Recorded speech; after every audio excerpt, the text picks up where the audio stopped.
I ran through the dazzling nightscape of Newton City. From their perspective, redeveloping the poor districts probably meant nothing to them. 80,000 to 100,000 moles? That was something you could deal with. If you were foolish enough to be ruined by losing that much, you didn't belong on the moon in the first place. That's what I thought in the beginning. But living in Lisa's church and trading alongside Hagana, there was something that I came to understand. The connections between others won't change because of money. In the case of lying on Lisa's lap, if I could have that for 50,000 moles, I might have paid.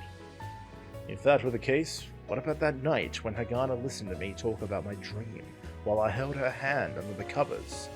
How much was that worth? Once Hagana could only see me as trash, showing no hope or much of anything in her facial expressions. Now she's come to showing me her smile. How much was that? And then, thinking about Hagana, I imagined that it was the same for the people of the town and their families. Chris and her father were the same, though in the end I hadn't seen Chris's mother even once. I'd imagine it would be an ordinary one-episode story that I didn't care to hear about. Listen to him go. Listen to him.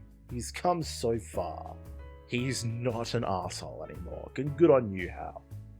I ran through Newton City. I ran through the moon's richest area, being pulled along by the thread of fortune. One big trade is pulled along by a different trade, which then takes the form of big profits. That was the last thing I aimed at in the investment contest. And if that manifests in the marketplace, then naturally it should happen in reality too. All of it was how people carried out their lives, how people are influenced. So all the good fortune I'd encounter was being pulled along by a different bit of luck that I believed in as I headed towards it. The Royal Central Hotel, a super high-level hotel that costs at least 1,000 moles a night. From the limousines at the front entrance, important government figures and the wealthy and their bodyguards streamed through, probably since it was the weekend. This was the third time I came here. I wasn't even nervous, and the doorman recognized me.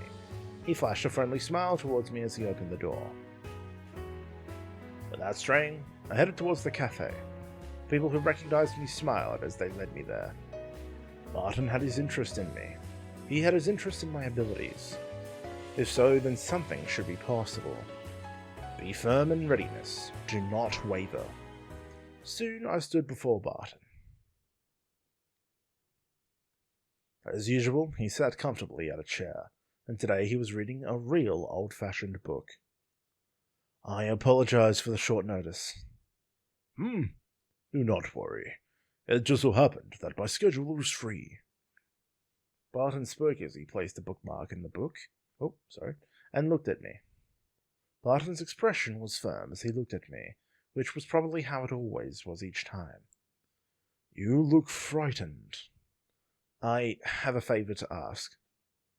Barton offered me a chair, but I remained standing as I spoke.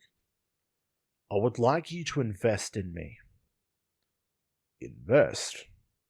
Barton repeated that as he once again offered me a chair. Well, first, take a seat.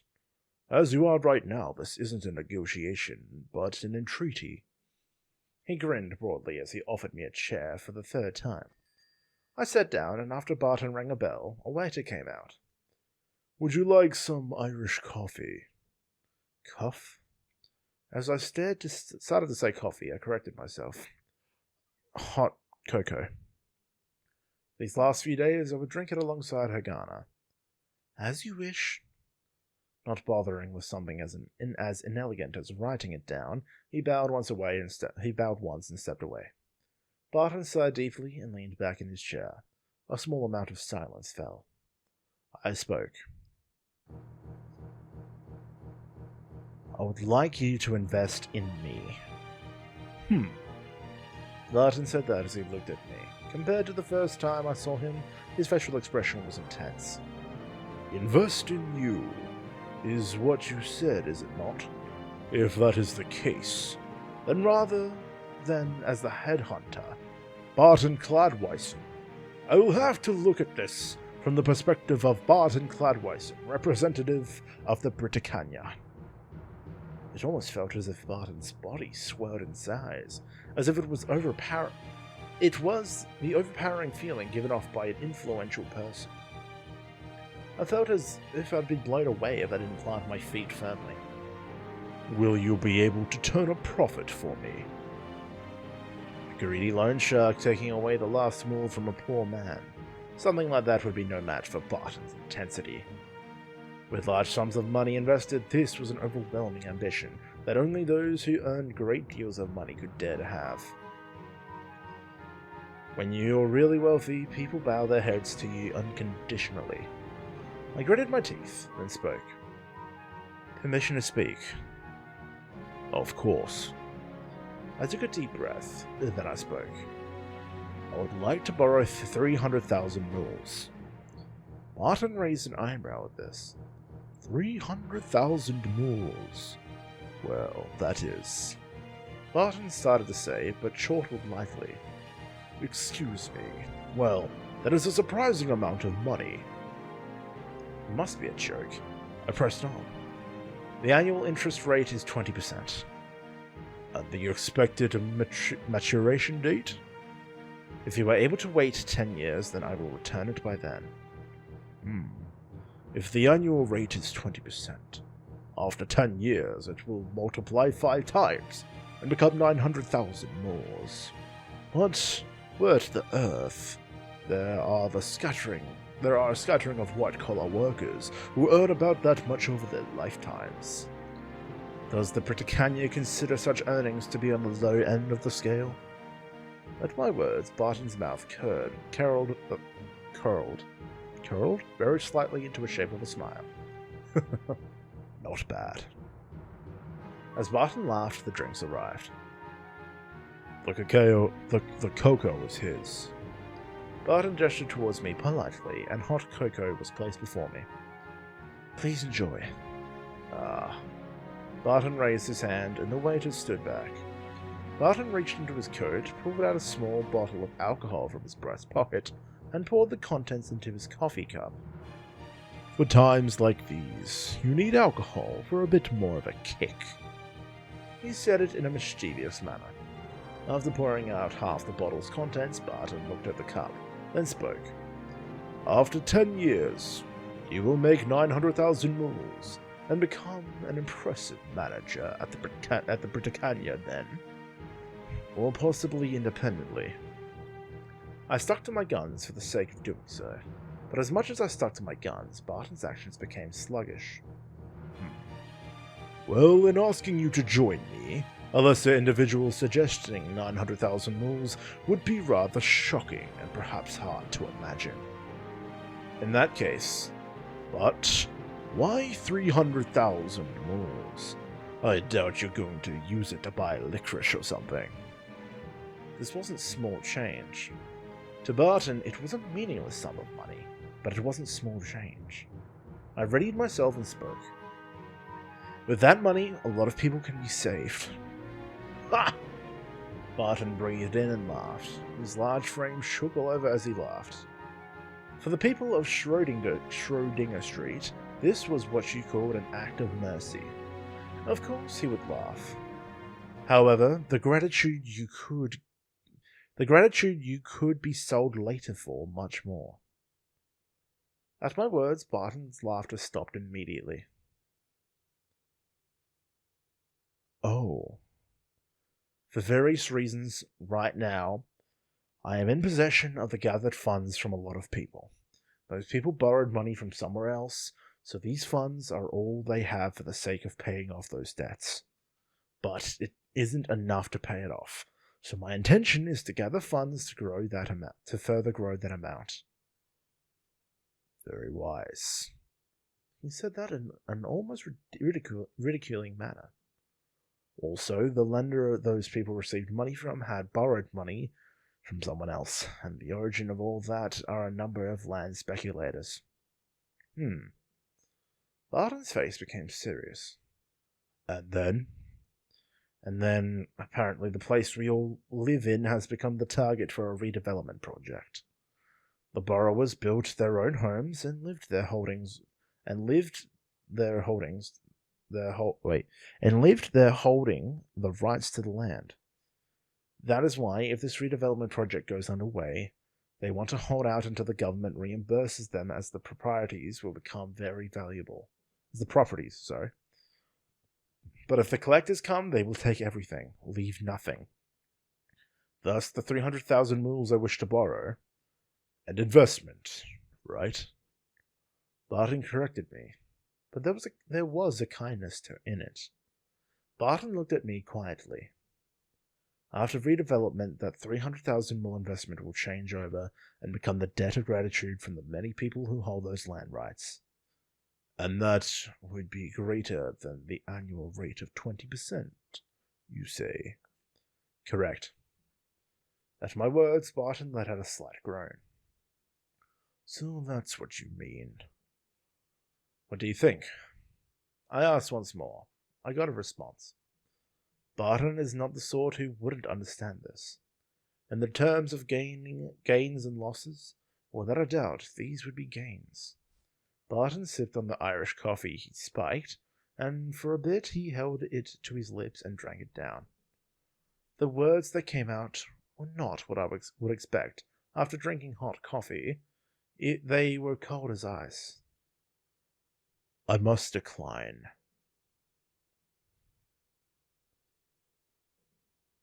I was dumbfounded, and for a number of seconds I couldn't respond to that. Why not?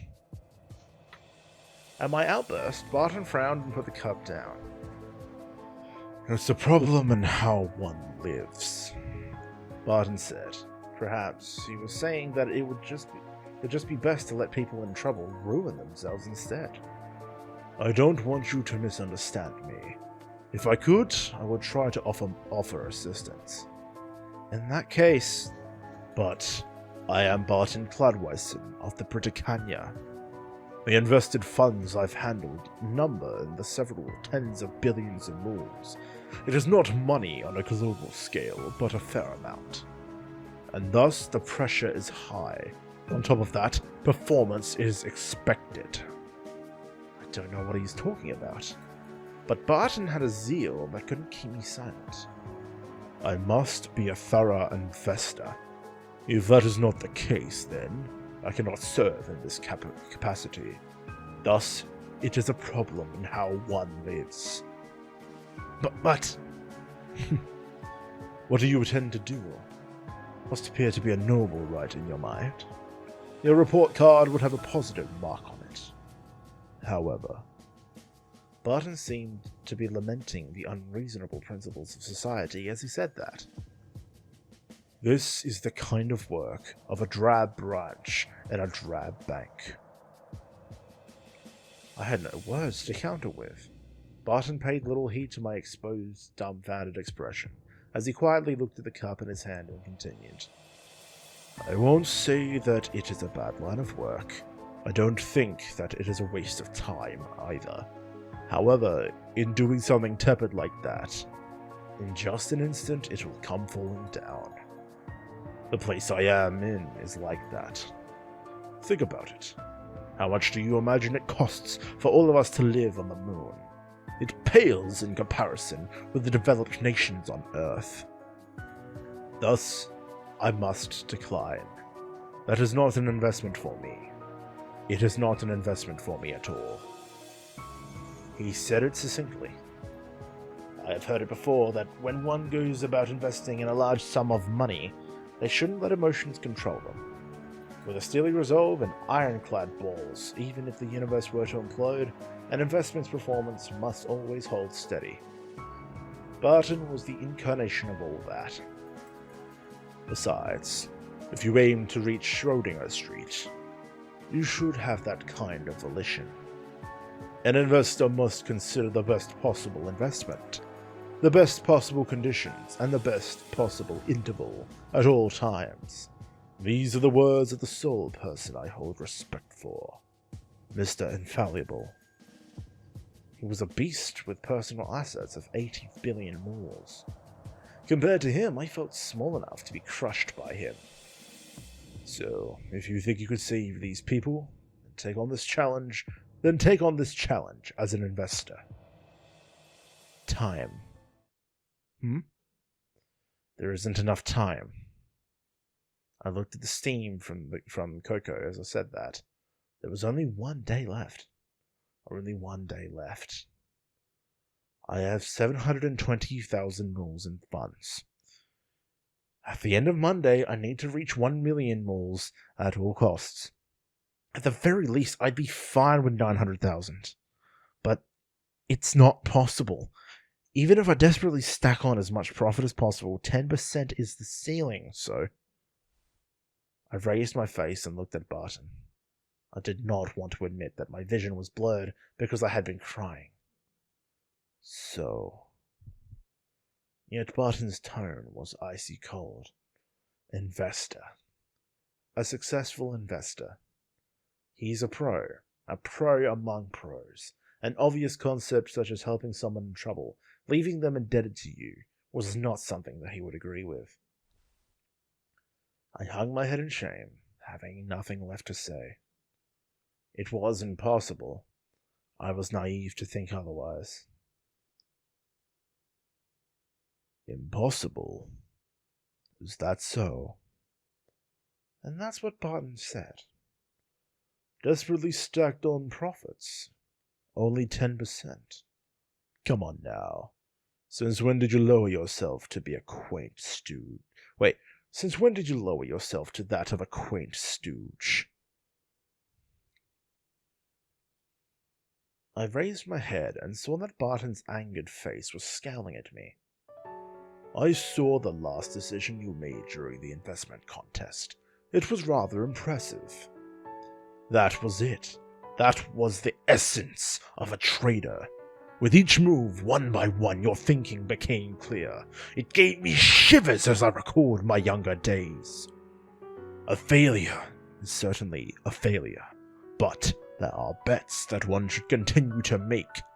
That is it. It brought back memories of the time I had been beaten by my father as he lectured me. It really was mysterious as to why I would remember him now, of all possible times. It should be a mystery, but whatever.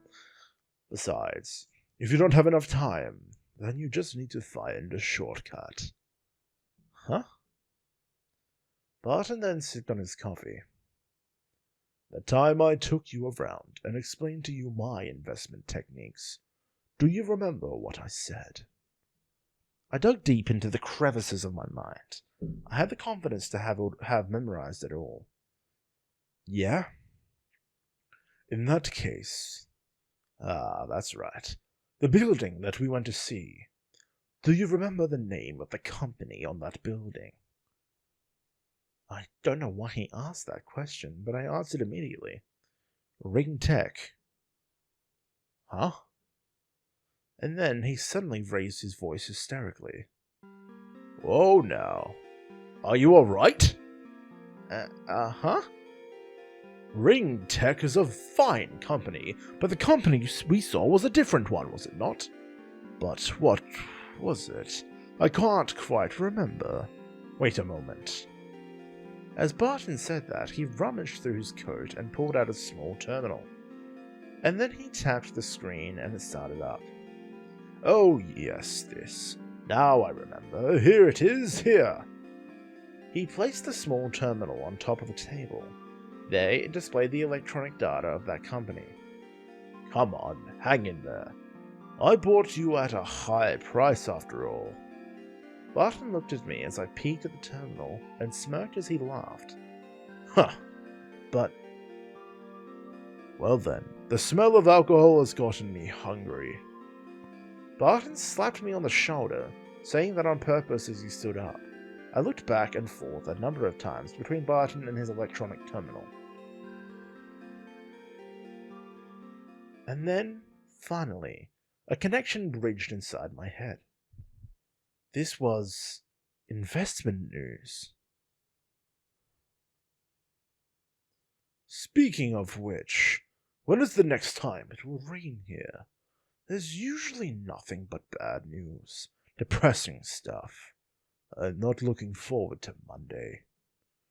With his large chest sticking out, he muttered to himself. The excitement was enough to make the hairs on the back of my neck stand up. Insider information. This was insider information. Rainy days do put me in a downer of a mood. Not a pleasant thing. Right? Barton winked at me. He acted so silly and out of character. If I were a girl, I'd fall for him. Well, how about some food? I knew a place that has some great fish. I stood up and lowered my head. Sorry, today isn't going to work. Right. A shame. But we can meet any time, can't we? Right. Oh, it's already this late. I better make a phone call. Barton smirked as he laughed. Without saying a word of thanks, I lowered my head once more. I'll mail you again. I'll be waiting. It'll rain on Monday. Do keep that in mind. Yes. Dude, Barton, what an MVP. What a dude. What a dude. I responded and began a run before I turned back. I need to pay for the cocoa. Whoa now. You're going to embarrass me like that? Sorry. Minor details. Don't worry about it. They were aloof words. I ran through the elegant interior of the cafe. Many of the gentlemen and ladies wondered what was going on as they watched me go, but I paid no heed to those eyes. If nothing else, because my teacher, who stood on top of the table at the VIP seat, shouted out, "Godspeed, young one! Grasp the future with your own hands!" For the moon's rich to say something like that to a damn brat in shabby clothing, it was a valuable thing. My chest was bursting with happiness as I continued to run. I ignored the eyes of onlookers as I ran, and even inside the confines of a crowded train, I wanted to run. I ran non-stop from the station to the church, and barreled through the sanctuary of the church straight into the living room. And then I spoke. I will show you my investing technique. Seeing me like that, Hagana's eyes became round as she looked at me blankly. Dude, what a dude. Barton MVP. Sunday, Hagana and I slept. We slept as much as possible. I gave detailed instructions to Lisa that she was to keep out anyone waiting on us for some good news on the situation. On Monday, everything was on the line. For that reason, we rested up to recover our strength. That was all we could do. Saturday night we slept, and Sunday morning we got up to eat, and afterwards went back to sleep. I wasn't sure when Hagana crawled into my bed, but I didn't think much of that. I was fine with it since Hagana was relaxed too. In any case, we slept and slept. As if our two bodies had fused together somehow, we slept. Thus, as if somehow knowing exactly when to wake up, the both of us woke up at the same time and found that it was just the start of Monday at midnight.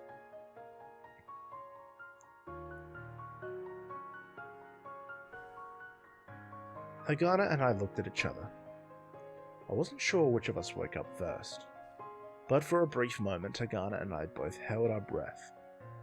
The feeling when our lips touched was softer and then sweeter than anything in this world. Oh, that's adorable. Oh, that's really sweet. At the same time, we said nothing.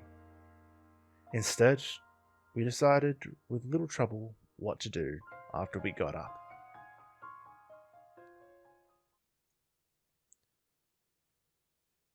That is so sweet. They finally kissed, and it wasn't like a big dramatic moment. They just had a kiss. How lovely. I hope everything ends really well for them. But I'm fully aware there are 2 more episodes, or like 2 more games that come after this, and I've already been playing this for like fucking 15 hours or something. Carlisle Investment. As Hagana sat at her chair, she said that while starting up her terminal. I wondered if this was Hagana's way to get energized. She grasped her hair like she was going to curl it, then brushed it before letting that beautiful black hair flutter down. Yeah. At my words, Sagana brought up the stock information. This, then? While looking, sitting next to Hagana, I squeezed out each word. Short sell it. Hagana said nothing. Instead, she opened her program, and putting all her effort to supporting me, she started manipulating and calculating figures. I'm just going to have a sip of my drink.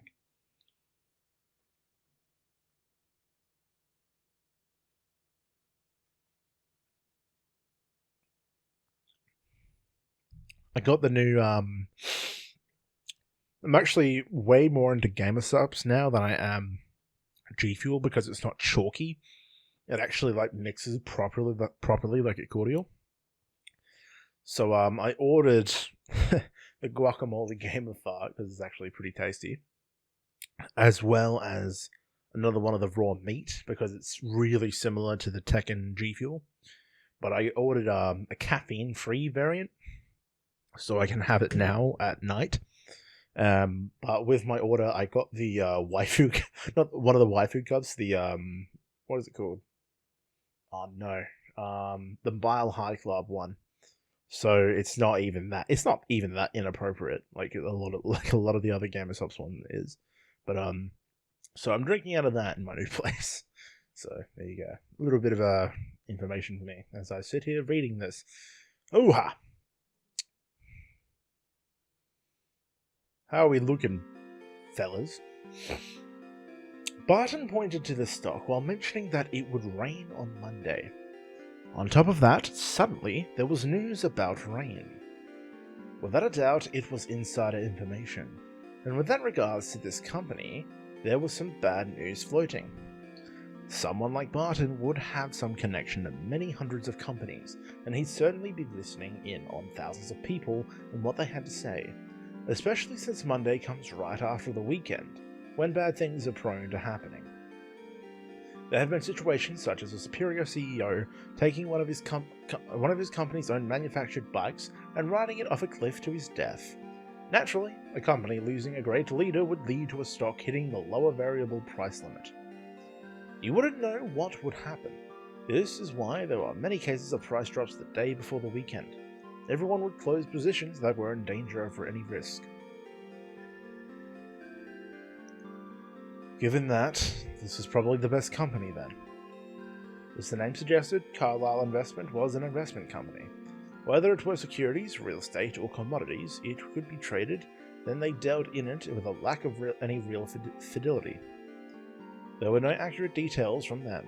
Based on that, it was unclear what, if anything, might happen. Annual earnings were not stable, with one year reaping enormous profits and the next year taking a big loss. It was common for them to say that they made a consecutive large profits. This is why, for a gambling enterprise such as them, they drew out those who enjoy gambling. Even on Hagana's program, it displayed jaw-dropping price fluctuations. Terrible company. So it seems. But is it really sensitive to trading? Looking at the screen from one side of Hagana, I could see her collarbone. The word sensitive actually gave me a bit of a jolt. I felt like smacking my head for being an idiot, while Hagana tilted her head with a question mark over it. If we sell it all at once, I think it will drop. Ah, that will be good enough. We only have one day to trade after all. If it drops at that time, then it's good enough. But, will this really work? She asked worriedly. I suppose anyone would be in doubt and wonder if my head was on straight, but I suddenly came back in high spirits and declared that I knew which stock will drop tomorrow. On top of that, I didn't clearly understand what information I had received, as most of that certainty was grounded in insider information. Since I was a minor, I didn't think I would be judged by the penal code, but if I did get caught, then I most likely couldn't return to the normal investment world. But there's no way I would get caught. Odds are that I won't get caught. Frankly, there are much worse things happening in society. I will undertake it. In God's name. Hasekura frowned. You can laugh. Imprudence. I felt that was a rather elegant word for Hasekura to use. But this is difficult. Difficult? Yeah. Would the news come first thing in the morning? But that wouldn't be the time. I couldn't make money if it hit the stock floor with the orders entered before trading. Barton would have known about something like that. If that were the case, it may come right in the middle of trading. Thinking in normal terms, it would be best if the start of trading would coincide with the commencement of full-strength selling. However, instead of wild price fluctuations, Carlyle Investments' day-to-day trade volume was low. Compared to the funds I wanted to trade with, the trade volume was overwhelmingly low. This was a return to the last day of the investment contest. If there is a large sell-off, then buys will be low, so naturally the volume will drop. For example, if you sold 700,000 mules worth of stock valued at 1,000 mules a share, if buy orders at 1,000 mules a share amounted to only 10,000 mules total, my order would clear at the lower price.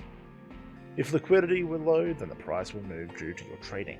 It was possible for a price to hit close to the daily limit for a price drop.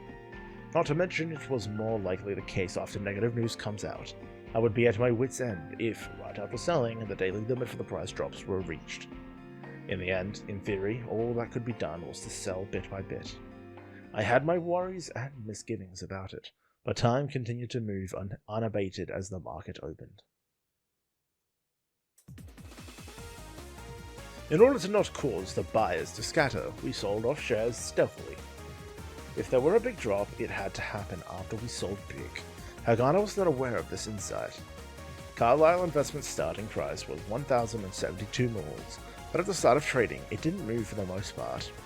It wasn't because of the news or any major changes in the market either, so one could say that it was only natural. Thus, if I sold 10,000 mules worth, I'd wait 10 minutes, for 5,000 mules worth, I'd wait 5 minutes. I didn't know when the news was going to come out, and it was putting my stomach into knots. Hasekura was fidgeting next to me like she wanted to go to the bathroom. Quickly, if I was going to sell, I'd have to sell more. But I continued to use prudence as I sold. Doing that through the morning, I sold up to 220,000 mules worth. At this point, it was the highest trade volume amount in a month. Most likely, people should have taken notice on the net. How much left? 500,000 mules. This is taking forever. But the news didn't come out during the afternoon recess, and the increase in volume was soon detected as people started to gather. Buyers lined up with their gathered funds, while there were sellers other than ourselves lined up with orders as well. Alongside the afternoon morning, pretending to take advantage of the sell-off, in one stroke I had a short sale of 70,000 mules. As if pressing on some elastic rubber, after making a slight dent, the buyers came in and the price returned to its starting point. Logically speaking, there was no reason for the price to drop, so the buying did not seem strange at all. Holding my eagerness in check, I ignored the other sellers. This time, after 30 minutes, I sold off 50,000 mules worth. There was still half of it remaining. The price fluctuation held in place miraculously, with little change compared to the previous day. The time had just reached 2 o'clock. Was it about time for the news to come out? Or could it be that it would arrive after trading ended? I really didn't know when business news would come out. If it were an announcement of a settlement of accounts, then the announcement would be made after the market closed in the case of companies trying to cause chaos. But frequently, that information got leaked to journalists who publicized that information. I hoped that wouldn't be the case here. No matter what time the news was announced, hopefully it would be that. If it was something like a bolt out of the blue, then maybe it would be appropriate to say, God only knows. After that, I sold 40,000 mules and crossed over the halfway mark. It's a strange feeling. This is my first time trading like this. At Hasekura's words, I looked up. The living room was as it usually was, but she was right that it did seem weird. Lisa said that she really didn't want to watch how things unfolded today and had stepped out. Due to that, perhaps it was too quiet. I don't know. Is this trading? Hagana asked. She was probably this talkative due to the unbearable tension. Yes, it's a method of trading that I have seen in Newton City. Another buy appeared, and 10,000 mules worth was sold. Another selling appeared, but as expected, the buys became unsteady. Perhaps the pace was a bit too quick. I thought for a moment. Hey, Hal? Hagana called my name and looked at me. Hagana gazed at me. What? Hal? Are you going to leave here? You're going to talk about this now? To be clear, I thought that. But to Hagana, that might have been the most important matter. If that were the case, then I couldn't just ignore it now. I looked back at the computer while nodding. Rather, in exchange for following him, he shared that bit of information with me. Hagana was a bit speechless. It occurred to me that I had chosen my words incorrectly. Hagana had been sold off on Earth. No, but I learned from him. And when I turned to leave, he stood up on a table, and that's how he told me. Another 50,000 mil sold. The price dropped, then returned quickly. He said, Godspeed, young one. The key to winning the future is in your hands. I really was happy at that. It was in a place people would see, not to mention in the cafe of a high-class hotel. He is a really good person. More than Lisa? Hagana asked. Compared to Lisa, well, the genres are totally different. Genre? Like, the gender or something? During the time I was talking, another 70,000 mules was sold. 510,000 mules sold. Due to the rate of price drop, soon it would be within range. Although buyers retreated slowly from the battlefront, they did not lose their fighting spirit. The stock price continued to resist at 1,064 mules. That should have cut off buying. Because he's a male? Yeah. Well, what if that person were female? You shouldn't ask strange questions like that, I thought as I chuckled a bit. What's so funny? Nothing. If he was female? Thinking about a female version of Barton did make me laugh. If that were the case, then Lisa. Really? Hagana sighed in relief. What was that all about? I asked. As I asked, Hagana said this quietly. I don't want you to leave. She did not hesitate. It was one of two possibilities. Either she'd hide her emotions, or she wouldn't. That couldn't be effective. I can't. As I answered, 80,000 mules was sold. Wait, hold on. What? Hold on. I don't want you to leave. I can't. Do you mean you can't not leave? Or you can't leave? Oh shit, I skipped over some.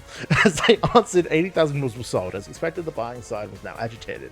The price got over the 1,060 wall. Nevertheless, everything was agreed at 590,000 mules. All that was left was 130,000. For the sake of your dream? Hagana asked. Right. Lucky. Hagana quietly looked at me, almost like a child would. I want that toy too, Haru said that to me. But it wasn't the right sort of place for Hagana. I remembered when Barton turned down my request for funds. That was not a righteous route. If possible, I wanted Hagana and Lisa to never know such a place as that in their lifetimes. It'd be good if you had dreams of your own. I prepared a 30,000 mule sell order. Hagana grabbed that hand. What is it now? You aren't going to find that dream in my hand, you know. I said that with a strained smile, and Hagana's face stiffened. What? It's here. Huh? It's here. Hagana repeated herself like a stubborn child, and squeezed my hand. The screen showed the beginnings of a tug-of-war between sellers and buyers, with the advantage tilted towards the sellers. With the explosion in trade volume, the persistent sell-offs were beginning to draw people in who were suspicious that maybe some sort of negative news was going to come out. I didn't know what they were going to announce details about the stocks. Not restricted to the main news outlets, if industry-oriented media were to make an announcement, there would also be a possibility that an announcement would happen at seminars geared towards institutional investors. What both had in common was that at the moment, wherever that announcement was made, it would then affect the stock prices. That was why it was normal to wonder if such information may come out where one would least expect when there's a chance of turbulent price fluctuations. The sellers were on the offensive. Now was the only time to sell, but I didn't move. Though she seemed powerless, in the grasp of Hagana's hand, I couldn't move much. There is. Here. As Hagana said that, she looked up. Those weren't lightless, dark eyes. They were powerful eyes that sought one's hopes. I want to. Hagana earnestly withstood the urge to cry as she said it. Live in peace with everyone.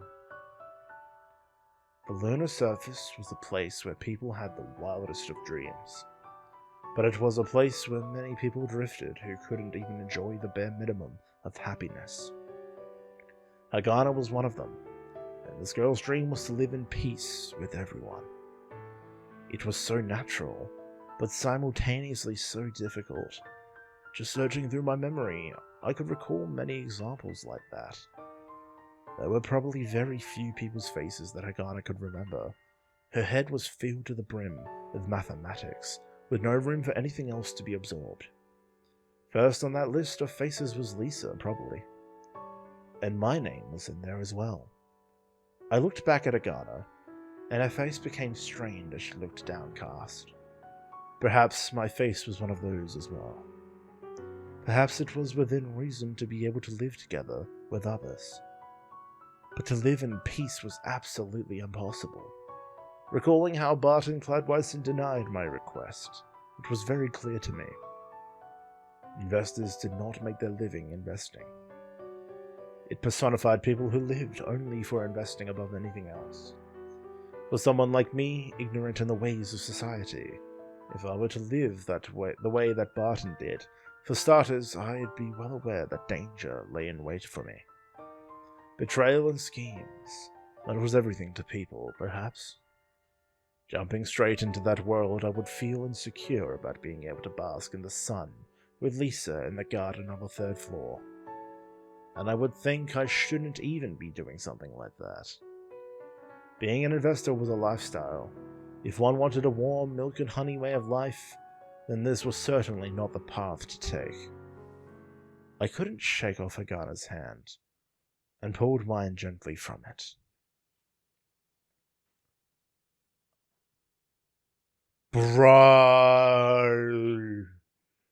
Bro, that is so harsh. Just the phrasing of it. Oh my god, bro. I must decline. I said it softly, much as Barton said it to me. I put out a 30,000 mil sell order. During the state of reduced activity, the price fluctuation reacted in response. The wall of the tens digit at 1,050 was scaled up, going up to 1,051 mils a share. I will make these profits and go to Schrodinger Street. The stock price would drop little by little at times, like someone losing their footing while climbing a set of stairs. 620,000 mils worth had already been sold, and at that point the profits were starting to reach 10,000 mils. Honestly, though, it was really only a small change. I steeled my nerves.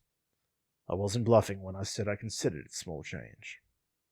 My thoughts were that with several tens, nay, hundreds of billions of moles that controlled the future, I would rise above that money, and imagined gazing upon something no one else had ever seen. Just as Barton had said, funding those in need and collecting interest as a form of gratitude was something that a boring division within a boring bank should do. In that case... Hagana uttered those words. Huh? In that case, make money. At the very least, make money. Hagana was angry. But at that moment, I realized that there was something to be happy about, even when her expression was angry. I'll make money. I'll make heaps. I returned my gaze to the computer screen. In my mind was the powerful figure of Barton, giving me a pep talk while standing on top of that cafe table. This is the way they trade on Schrödinger Street. It blew past everything, whether it was mathematical assistance or even intuition through experience. Insider. That wasn't it. This was an extreme way of trading that only humans could do. Hagana's program was certainly impressive, but there was no room for human judgment. Cold and sharp, it was without equal. Humans who used that no longer had that human dignity, as it was reinforced that they should toss out the need to think. How? This is why when Hagana suddenly called out my name, my mouth laughed by itself. The falling stock prices stopped falling and changed direction. If there was no rational reason why it dropped, then there was no reason at all for it to go up. It was the atmosphere, so to speak. It was all about the atmosphere, and I rose up from the screen as my chest sucked in that atmosphere. It will work. No matter where. What was left in my hands was a 100,000 mule sell order. As the buyers went out, the stock price was like the main character of a story, always getting up no matter how many times it was knocked down. As it got so unsteadily, 1052, 51, 52, 53. In a fictional world, the bad guy would kindly wait for the main character to stand up, but that was not true for reality. You take down who you could, when you could, completely. A similar believer in that philosophy of investing was struck down mercilessly in one blow. 40,000 mules sold. I could almost see the faces of the buyers on the other side of the screen after their fruitless efforts. The stock price marched on down, 52, 51, 50, and breached the insufficient defenses as it continued down, 49, 48. This was the downward pattern. Advantage-seeking sellers came out, 46, 44, 41, as it sped up. Even if there is no news, I'll get away with selling it all. Just when I thought I'd make a full power swing with the remaining 100,000 mules. How? Hagana's sharp voice stopped my hand, and right afterwards, the stock price stopped moving. It wasn't because things were entering a state of reduced activity. The moment I saw it, that glimpse told me enough. During trading, when a rather large order came out, it would get stored up for a bit in order to stop an instantaneous large price fluctuation. It was almost like how everything in a cartoon goes into slow motion when someone uses a finishing move. And then what got accumulated became something like a time bomb that you knew had a delayed explosion. At 1,038 moles, like molten magma, a massive buy came. The total amount of 230,000 moles was like a massive meteorite slamming into a planet, taking everyone with it, and that amount continued to grow. Was a sell-off coming? If so, then I was going to make some buys. News related to Carlyle investments still hadn't come out. Someone, angered by the ruse that was the seller's offensive, put out a buy order aiming to raise the price. For as many as expected the price to go down, just as many expected it to go up. That was how market prices took shape. Hagana clung to my arm desperately. This was different from the time during the investment contest. This was real money. This real money was going to take a massive hit. The stock price crept up stealthily. An overwhelming amount of money pushed it up. We were using margin selling, so when the price went up, the profits would disappear, and if we did something wrong, then we'd be at a loss. The people entering the buy orders were surely aiming for that scenario, but I didn't glance at Hagana at all as I quietly focused on the screen. I wasn't a bit flustered, since I had Barton's information. This was important if we wanted our orders to completely envelop the buy orders. No matter how much the price went up, if rain fell as Barton said it should, then it would hit the variable price limit. If it was a stock that seemed like a strong gamble, then even a trivial bit of news would be a cause enough. Oh my god. The way is worded is all so difficult to read. Then even a trivial bit of news would be enough to cause its price to fluctuate wildly. Firstly, without a doubt, a limit on the price drop would occur. If that were to happen, with more margin selling at higher prices, the profits would be higher when it returns to cheap buys. For someone like Hagana, who built a foundation upon mathematics and statistics, it wasn't a stunt worth trying. Each time the price slowly crept up, Hagana squeezed my arm with more strength. The price surpassed 1,060, then 1,065. 66, 65, 66, 67 it went, opposite to how it was earlier, while also changing at a faster rate. As we exceeded our acquired funds, the losses were starting to appear. With the stock price now at 1,071, we were plus minus 0 from the day before. It was the moment when sellers and buyers were both on the offensive and defensive, resisting each other. And then, at that instant, the price started to climb up. Trade volume exploded, and the movements became extreme as more people caught wind of the situation. I did not panic.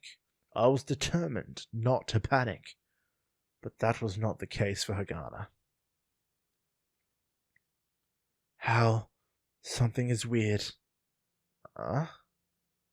It's weird. Why is it not going down, even with all that selling? Why do bad things keep happening? Was what she asked, like an innocent girl. Hagana was used to misfortune. She's dealt with a lot of struggles before. She was used to it. That was why she was not used to thinking about what would happen next. Dealing with the outcome was my duty.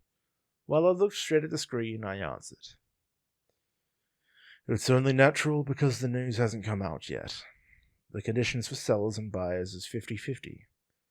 But I know that the stock will go down, so no matter what, it is necessary to sell early. Due to that, it dropped first, but no one else knows the information that I got a hold of, so they resisted by buying in response, and it went up. That is only natural. Didn't I say before that trading was like rock, paper, scissors when you saw someone's move beforehand? This was especially true for stocks that attracted gambling types. One would be used to such speculative movement.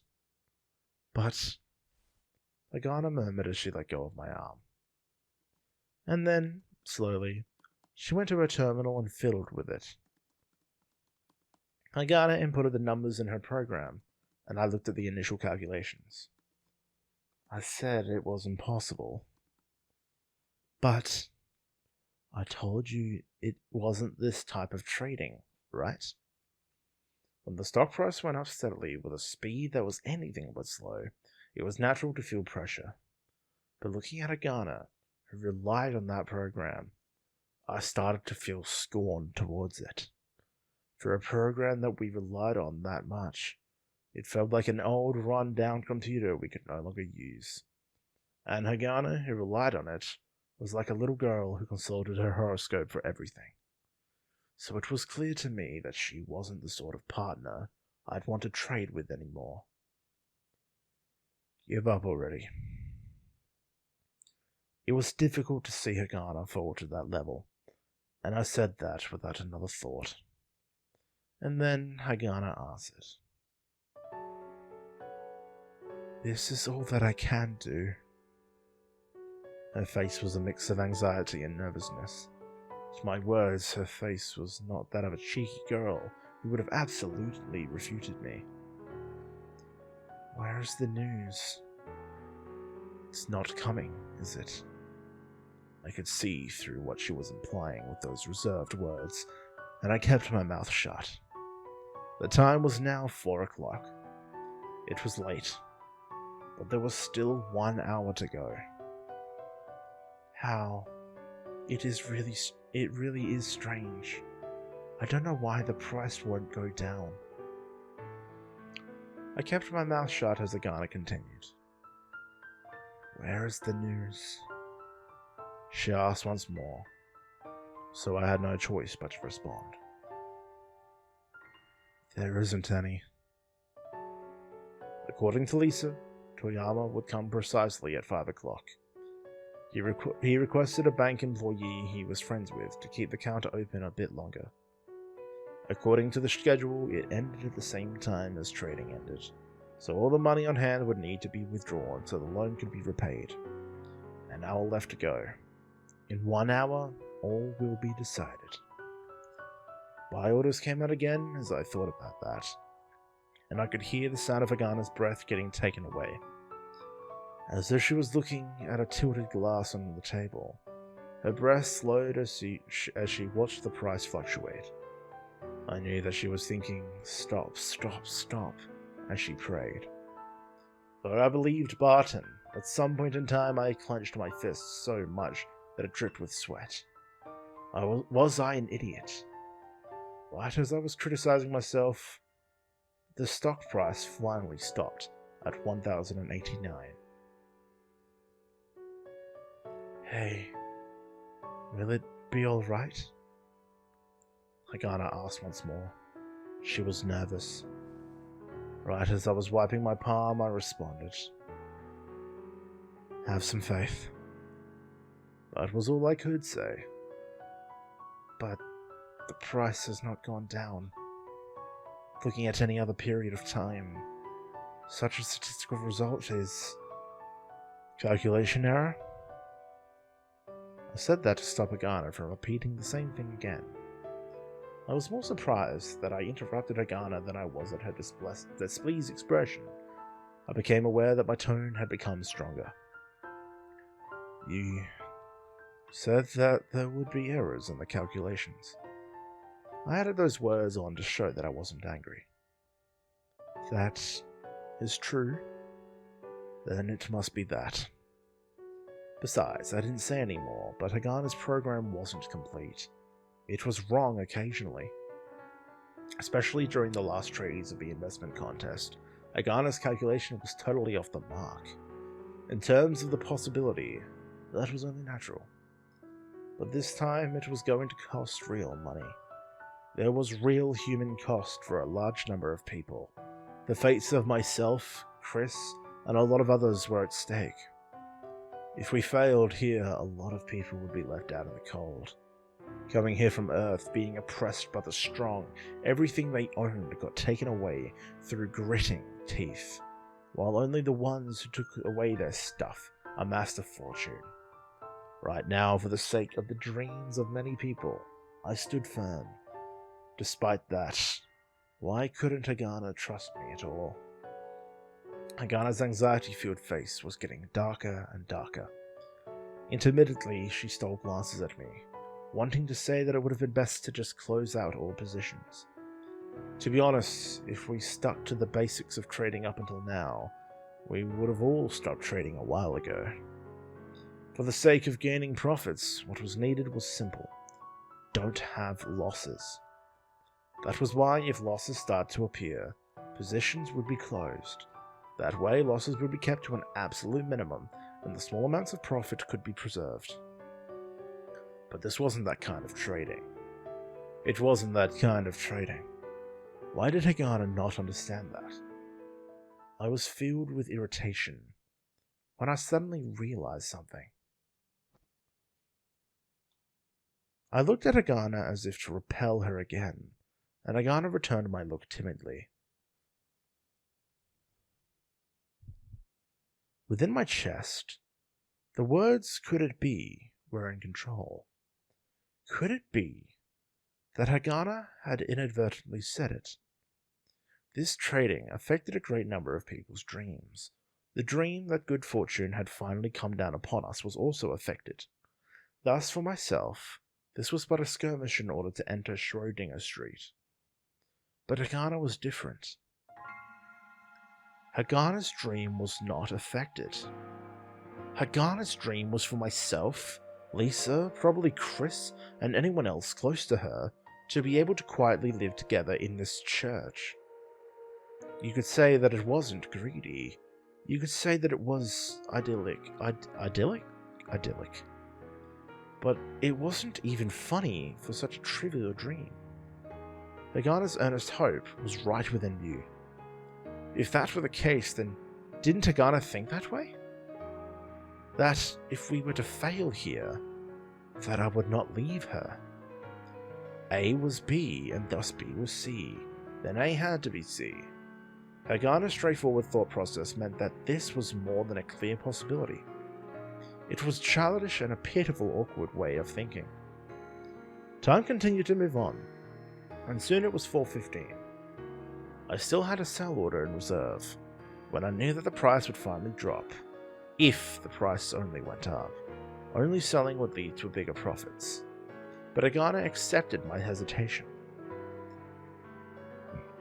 Hal? Hagana called my name. It was an anxious voice that sounded like it would be crushed. But I pretended like I didn't hear her. I sympathized with Hagana's simple dream here. But if I didn't go with the best investment, at the best time, with the best technique, then I couldn't be an investor. I wouldn't be an investor. I stared at the screen. Hagana no longer stole looks, and I was painfully aware that she was looking right at me. How? Shut up!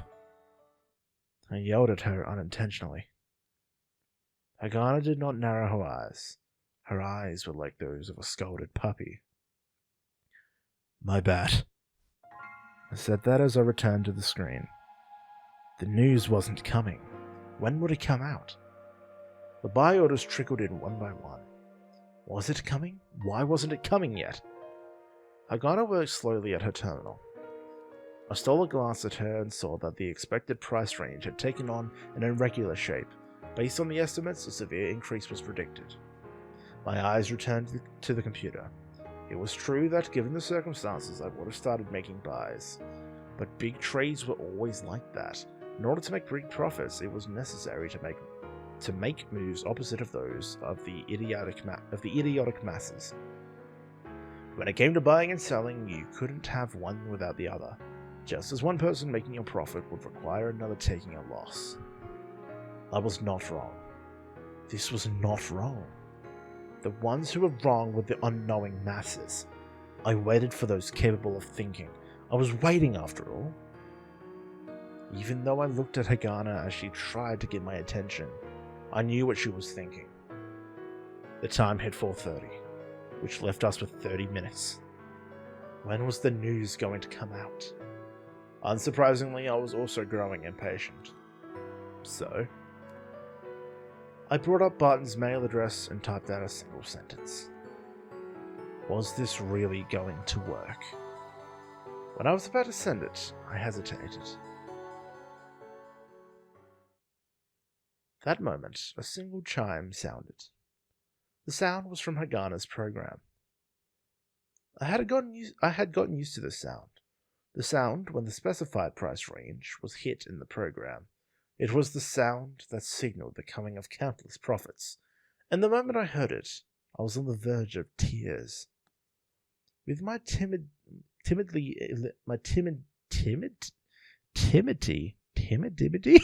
Wait, timid. I haven't seen that version of timid before. Timidity eliminated, I closed the mail program and returned to the trading screen. I couldn't believe what I was seeing. Hal! Hagana yelled. I could feel the world revolving. Hal, you should hurry and trade. I couldn't hear any of the words after that. The price had jumped up. A sound rang when the price was within range of the estimated fluctuation, but so far it would always veer from what was hoped for, so it was natural that the price would fluctuate in the other direction. In other words, it was headed towards a big loss. It's fine. It should be fine. So long as the news comes in. My shaky hand grabbed my other shaking hand.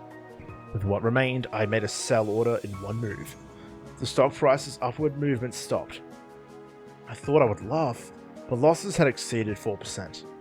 No, this was no more than a temporary thing. It looked more like it should have been one step towards big profits, rather than just selling because the price was high, but I questioned myself. But if I really believed in Barton from the bottom of my heart, then I should continue to wait till the price goes higher and higher, then sell. But why wasn't that possible? Why weren't things playing out rationally? From the chair, I could feel my eyes looking somewhere, anywhere away. My self-confidence was falling apart. The time, what is the time? 4:45. 15 minutes left. The stock price again started moving upwards. Agana stood up and grasped my shoulders. Hal, something is wrong. Shut up, it should go down, it should have gone down. But it's going up, can't you see? It should go down. It should have gone down. Agana backed away at my yelling, but she picked up her terminal and thrust it in front of me. There's no possibility of it going down whatsoever. Statistically, the possibility is... Don't you remember that we lost during the investment contest because we followed your program? Those words slipped out suddenly. Agana's face looked as if those words pierced her heart as she staggered backwards. With a thump, her body gave in and she collapsed to the ground. She was completely expressionless, as if she were a mannequin. Damn it! I cursed at no one in particular as I bit my lip and returned to the screen. News. Where was it? If only the news would come. Dear Lord! I prayed to God. And then, it was 4:47 in the afternoon. Above the trading screen, the words, News Announcement, appeared. At that moment, I might have peed my pants briefly. My hands moved, putting together all that remained of the funds, remembering it was time to sell it all off. My mind was filled with a strange sense of impatience, nervousness, and even drunkenness as my knees started to shake. I made it in time. I was right after all. As I caught my breath, the red text of the news announcement disappeared, and the news itself rolled in. The trading screen stopped. Everyone that was involved in trading held their breath, and the numbers on the trading screen stopped moving completely. News announcement. Stock number 3201. Carlyle Investment. Hurry. Next, what's next? I stared intently at the screen, while my body could only react as if there was only bad news to be had. And then the red text continued to scroll by. Today, Carlyle Investment CEO Jack Lunny announced a joint business venture with an investment fund with regards to investments for the redevelopment project of the 6 Outer section. Oh, God damn! I could not grasp the meaning of those words. Given doubts about the maintaining liquidity, he expressed confidence at a press conference that working capital was more than plentiful. What I didn't understand about the meaning in those words was that it wasn't clear just how those words could be utilized. I wasn't sure if it was a dulge of sweat or tears that I wiped away as I looked at the news once more. Capital was provided by Mr. Alan Schwartz, a fund manager at the notable investment fund, Pax Romana. Over 2 billion mools were provided, forming the basis for the redevelopment project. I couldn't continue reading after that. All I could do was breathe. The stock price continued to go up until it hit the daily limit. Minus 32%. On top of that, this was just for today. If everything in the news was correct, then tomorrow and the day after that, certainly the price would hit the daily limit each time. How much more were the losses going to extend to? If there was nothing to sell, then nothing could be bought back. When it came to margin selling, there were conditions involved if one tried to buy it all back at a later time. I was hit with a strong bout of nausea. But I swallowed deeply and steadied myself as I clicked on the news once more. Impossible. That absolutely has to be a mistake. Please let them be talking about a different stock. I opened up the news announcement. I could swear I heard my heart stop. I wondered if that was how it was supposed to sound. Picture 1, CEO Jack Lunny and Mr. Alan Schwartz. That was all the caption stated. But the one pictured there was, without a doubt, Barton. I wasn't sure if that was breathing or groaning. What I knew was, a sound signaled the arrival of an email. Like a trained dog or perhaps a programmed robot, I opened the email. The sender was Barton. You thought with your brain and traded, did you not? A short, single sentence. Did I think it through myself? Had I not left it to someone else to help me decide? Had I not left such an important decision for someone else to decide for me? Think less like a machine. Think like a human. The purpose of that was... My vision became dark, and I heard the sound of my head hitting the computer screen. How? And then I thought I heard Hagana's voice, and that was the last thing I remembered.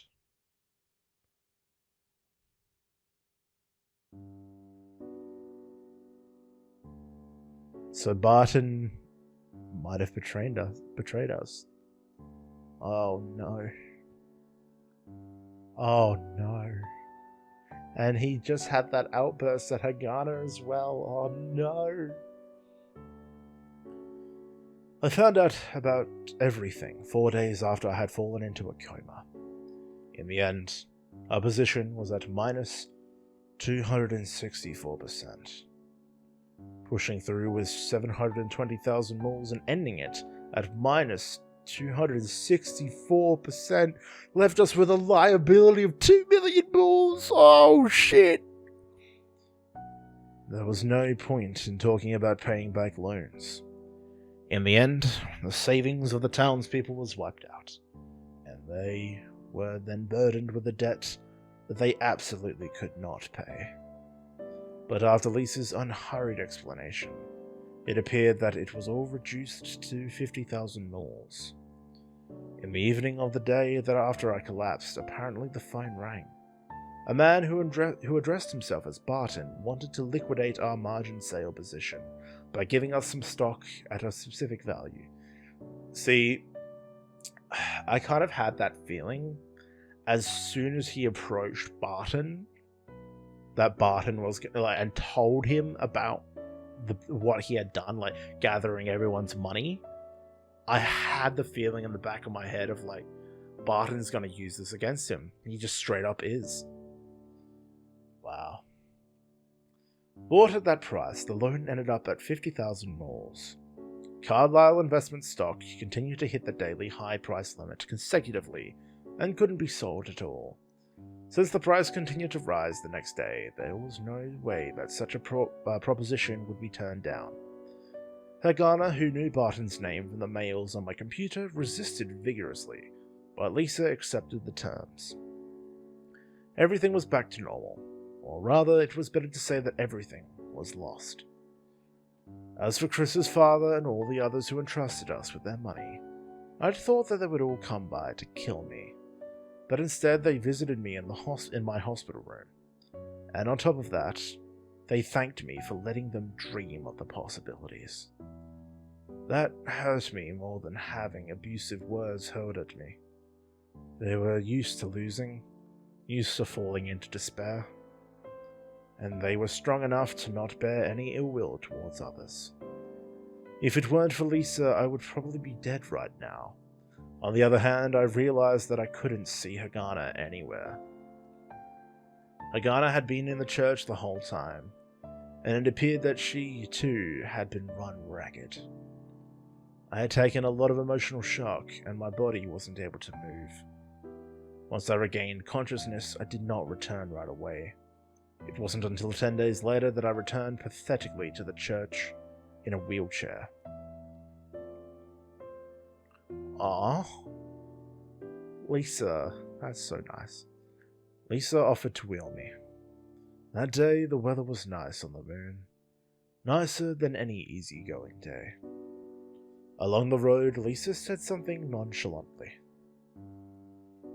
The church. I've decided to sell it. I didn't so much as move. There's still the loan money to deal with. If I just sold what I could, it would take care of everyone's living expenses too. Even if tears formed in my eyes, I did not have the strength to show any sadness. But I'm glad we made it in time to get you discharged from the hospital. And, well, I figured it would be a good time for lunch too. Chris may come by as well. Seralt is going to prepare the food himself too. He thinks he is so smart after I taught him how to cook.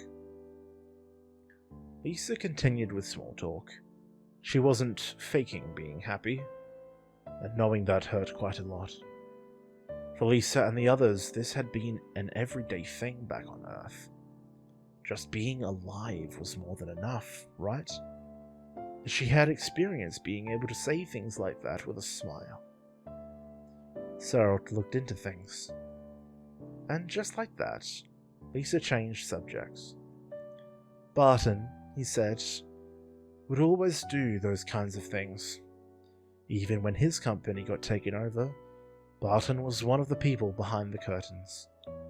Seralt said that he had harbored a lot of resentment long ago, and seemed about to suffer divine punishment at any moment. But Seralt said he doesn't go in for the killing blow. When he called us, he was probably not trying to pin us against the wall or anything, Seralt said. Is that what you call kindness? I'm not so sure myself, though. Lisa laughed once more.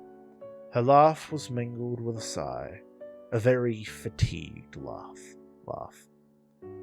There are all sorts of people in this world.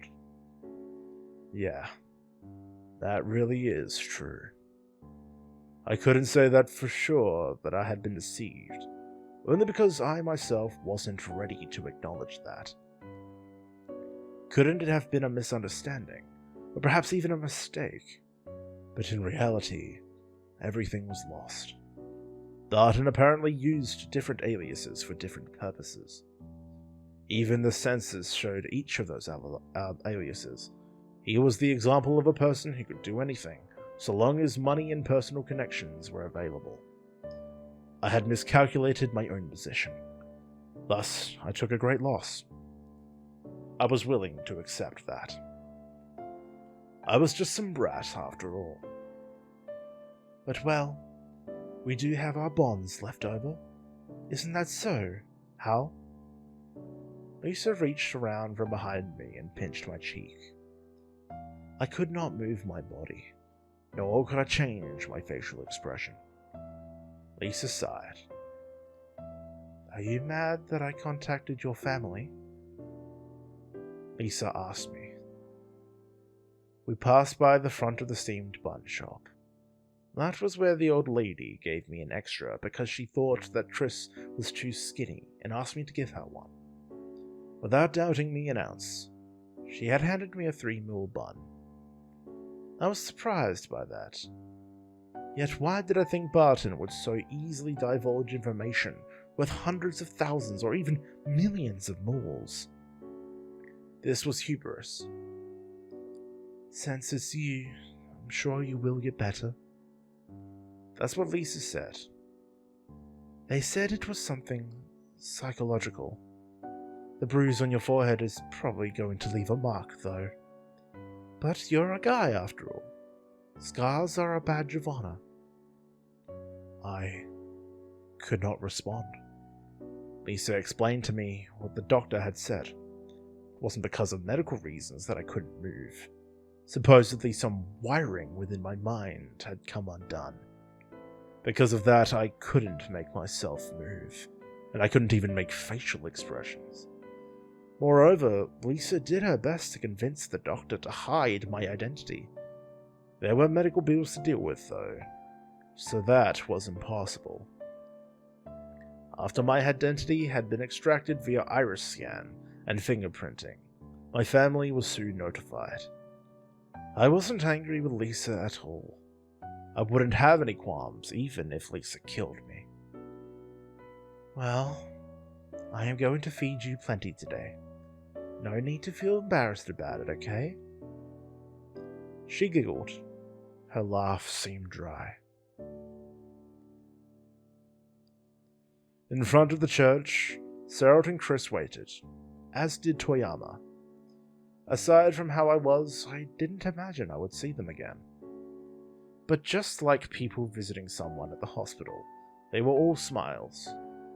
A gathering of losers. Though that's what I had thought, I couldn't help but feel very happy to see them waiting for me. Now then, everyone, let's go to the garden on the 3rd floor. At Lisa's words, everyone headed towards the 3rd floor. I'm gonna let you thoroughly enjoy my lap pillow service.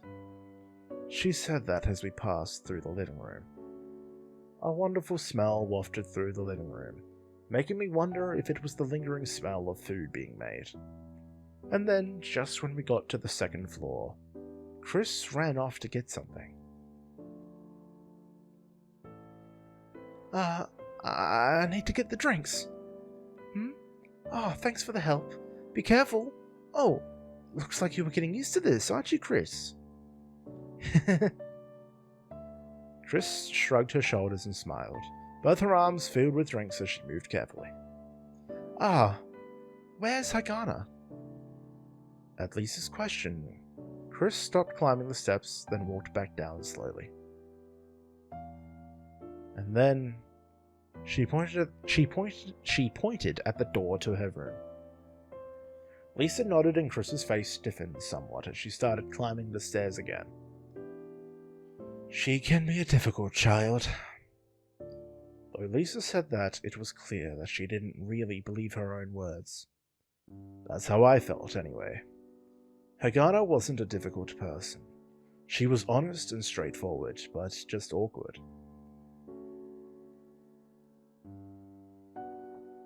Hagana. Lisa did that on purpose as she knocked on her door. Hagana did not respond. Jeez. It's Hal! Hal's come home! Though Lisa said that, there was still no response. Lisa looked back at me and shrugged her shoulders. Hagana, I'm opening the door. And with that, she opened the door. The last time that door was opened, it was night. It was the time Hagana had a screaming match with Toyama, and then she elbowed Lisa in the face.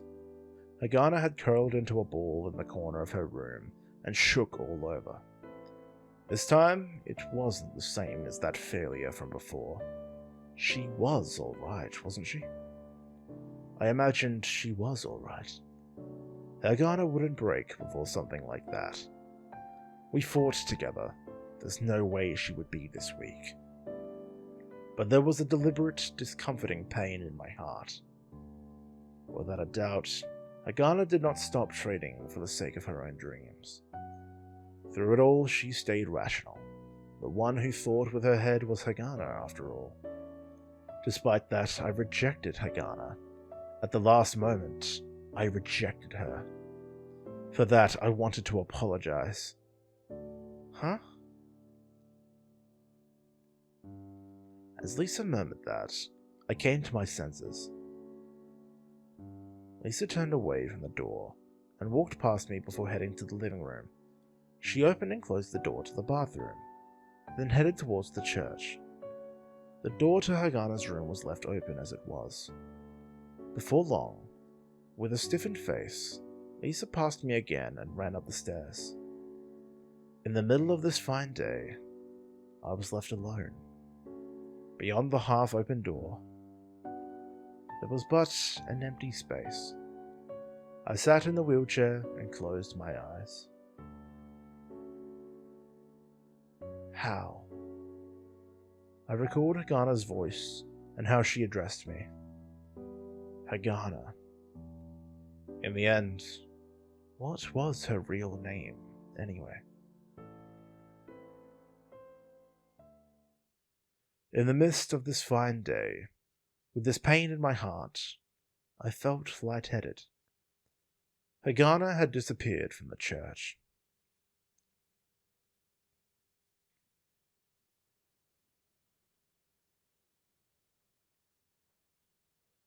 My teenage years, like that, came to an end. The stock market that day, with no regard to our own circumstances, should have been busy.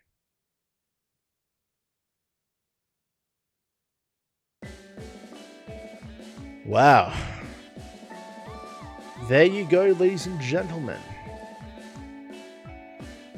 Wow. Okay. So, coming into this, I knew to expect, like, stock talks and conversations like that. Oh, there's a song. I feel bad talking over a song with lyrics. What's this? What? That was a cute hug. That was good. Yeah, Kishida Koyudan and the Akaboshi Rockets. Oh. Retrograde interior.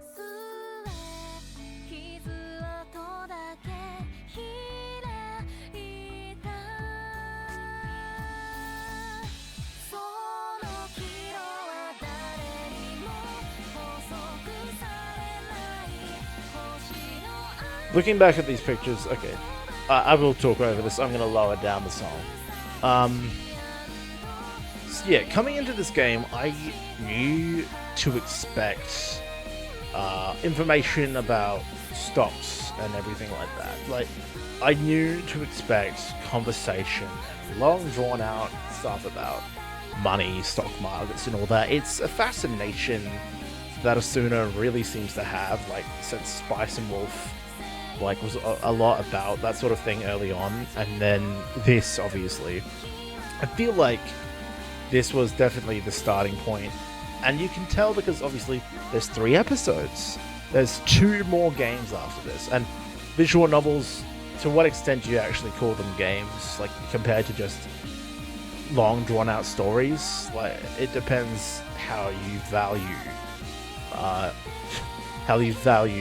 visual novels. Oh, look at him!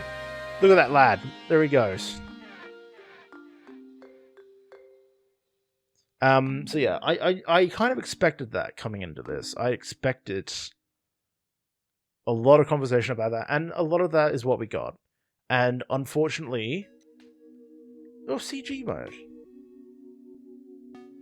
Oh. How about that? That's nice. So that's the thing. This is, see, because there isn't like multiple choices in this, it's not one of those games that you really need to play over. You kind of play it once and you know what's going on. But yes, so I expected all of that, and that is obviously what we got. And I'll be honest, like, there are times where it can be intriguing, but there are other times where it is immensely boring. And that is where I know a lot of people get lost with Isuna's writing, is the stock and financial side of things. But he is also tremendous at writing relationships and characters. Like, in Spice and Wolf, Lawrence and Holo are so well-defined characters, and their relationship is amazing and wonderful. And in World End Economica, all the characters are so well written. They're so well defined, unique, and special. And even like, that's the thing, Hal came across, like, at the start was just such a dick. Like, he had internal thoughts about beating up women. Like, he was just such a fucking asshole.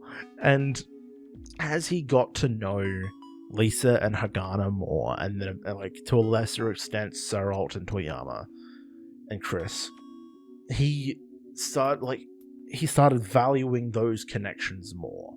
And it wasn't until an asshole bigwig like Barton came in and tried to convince him otherwise and to go back to being the way he was that he got lost in everything. So he was constantly in two minds about choosing the world of investing and having that milk and honey life of being happy with everyone. And during that conflict, like during the whole thing in the end, where he didn't realize to the very end that they got screwed over, he accidentally had that outburst at Hagana. And now that's kind of fucked everything. Now there's... Yeah, he's got to be on the road to recovery. He's probably going to despise investing money. And unfortunately, he might have to go back to his parents after he became a runaway. So, with that happening, and Hagana fleeing, as far as I'm aware, I believe when I bought World End Economica, I believe, because I bought the bundle with episodes 2 and 3, I believe I saw in the description of episode 2 something about a time skip. Yeah, so I'm just going to read the description of the game for World Economica episode 2. Haru woke up with his life, but without his dream. 4 years after the incident, he finds a new cause, as a driven young lady offers him a chance to return to investing and find justice. So yes, there's a 4-year time skip, so he's probably not a teenager anymore, because they even said at the end, his teenage years are done.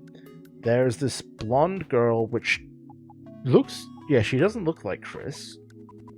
She looks different. Yeah, she's a different character. And then I believe episode 3, at least the photo for it, appeared to have been, I think, I want to say, because it was the back of their heads, like, the cover image for episode 3 appears to be Hal and Hagana, but older. Like, it's just the shot of the back of their heads, so it's hard to tell, but it looks like there's another time skip from episode 2 to episode 3.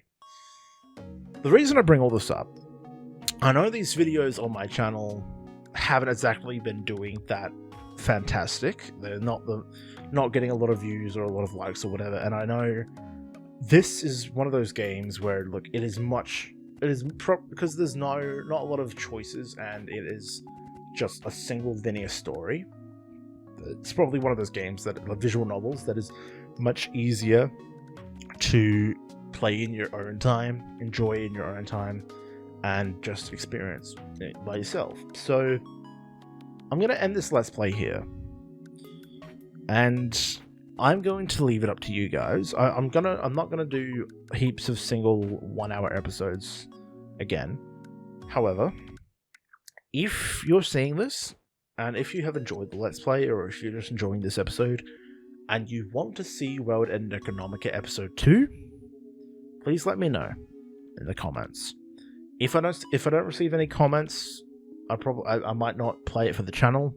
It all kind of depends. Like, I'll either play it in my own time, so I get to experience the full story, as well as episode 3, or if there is at least a few people that say they want it, I will play it for the channel. But for now, that is probably where I'm going to leave World End Economica. And it was a long story. It took longer than expected for me to get through it.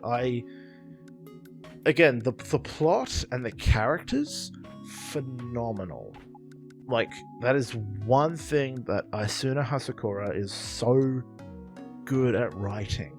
It's just again, he likes to have the finances and the money element connected to those stories like Spice and Wolf and World End Economica, and while it can be compelling, it is also at times a little bit boring. But having the plot, like, if this game ended with them getting screwed over by Barton, then it's just a matter of like, oh well, fuck, we got nothing to do, we have to fucking go and continue. But in order to add that drama, he had to throw in the, oh, bang my head, concussion, coma, I can't walk. Which is very unfortunate, but I think that adds credence to the time skip. One thing about the time skip, 4 years. I hope we get to see the characters, because I know Lisa has this, like, Lisa is my favorite character, without a doubt. Like, they had to sell the church, maybe some of the books, I don't know.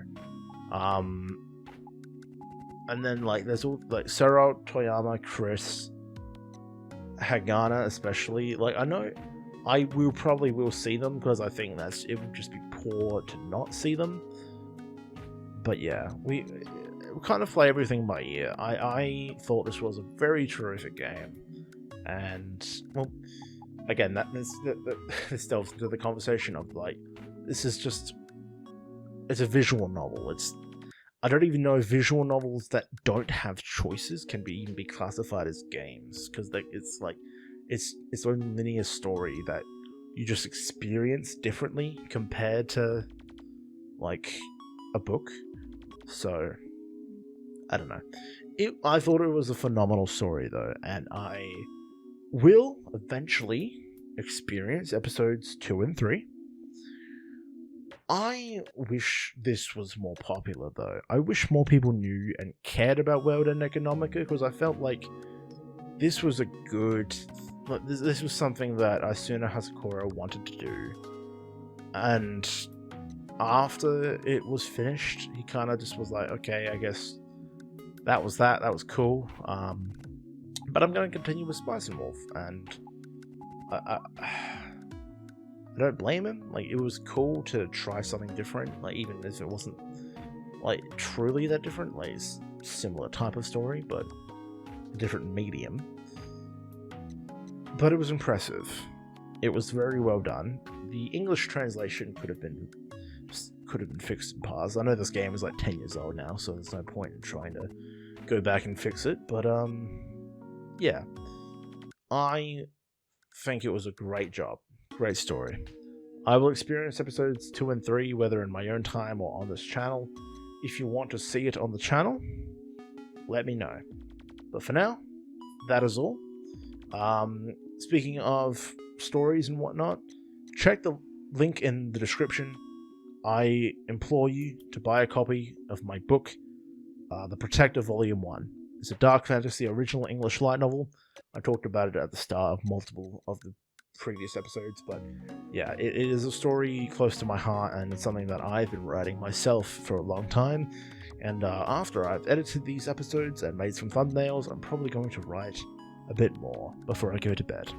So, thank you all so much for tuning in. I hope you've enjoyed this Let's Play. I will see you all next time.